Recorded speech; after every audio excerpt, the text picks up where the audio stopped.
happiness, what's the evolutionary purpose of happiness? If every human being has this emotion, then it must serve a purpose for us. If the so-called negative emotions are about threats, happiness and positive emotions are about opportunities. So the 5 ways to well-being are 5 positive actions that people can take in their everyday lives that we know will lead to better well-being. So they connect, keep learning, be active, take notice and give. First one is connect. Social relationships are the most important thing for our happiness and our well-being. So we are born into a network of relationships, a family, in a community, we're brought up in a school. We are very, very social creatures. Modern life often gets in the way. We have sort of different ways of connecting or keeping learning, and that's cool. So some of it might be, learning to cook a new dish, or it might be going out in a different way, learning a new social activity. So there's lots and lots of ways. So for example, for me, be active is always my struggle. And I've learned to do things that allow me to take notice at the same time. So I'm much more of a walker than a runner, but I walk near the river near my house and I sort of notice the changing seasons, and that makes me feel nourished as I'm going out and doing a bit of physical activity. If someone puts the music on and we start to move or dance, immediately the whole mood lifts here. There's lots of evidence that being active is great for people who are depressed.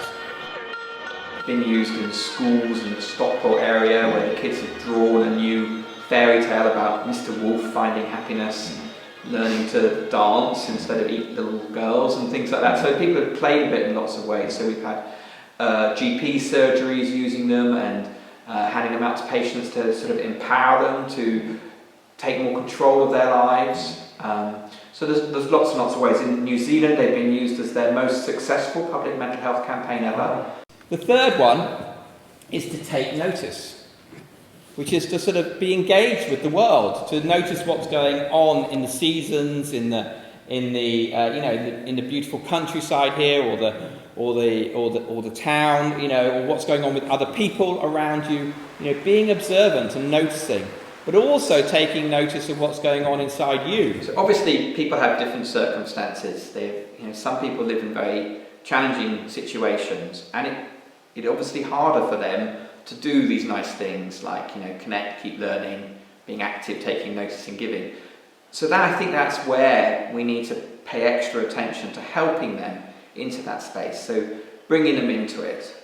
And that's one of the great things about the 5 ways, is that's a very friendly way to bring them into an empowering space. But obviously you have to reach out to them to help them into that. The fourth one is to keep learning. And the word keep there is there because it's about learning through the whole life course. And it can be learning to cook a new dish, it can be learning about another culture. Lots and lots of evidence that older people that keep learning have much better health outcomes. So I think the 5 ways have got lots of potential because, there only are 5 of them. And that's an easy to manage sort of list, and they're framed as an invitation. And we can use little gadgets or apps even to think about our 5 ways, or magnets on the fridge, or something in your wallet to remind you, because it's so easy with the busyness of modern life to just sort of forget, something like Connect, we forget to spend enough time with the people who really are the cornerstones of our lives.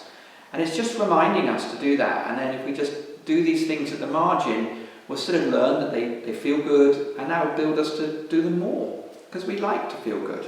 It's a positive sort of feedback that we get from doing things that are nourishing for us. And that's really how the 5 ways are designed. They're designed as a way to take a little step that you learn from, and you do more and more of it. And then the 5th one is give, which is that when we give to other people, we feel good. And so generosity is actually a way to our own happiness. So lots of people are being asked to promote population well-being, individual well-being, and it sounds a bit sort of up here well-being. So I think the great advantage of the 5 ways is it just brings it down to earth in people's everyday life. And these are all actions that wherever we are, whatever circumstances we're in, we can take together by ourselves, and we know they're going to lead to happier and more healthy lives.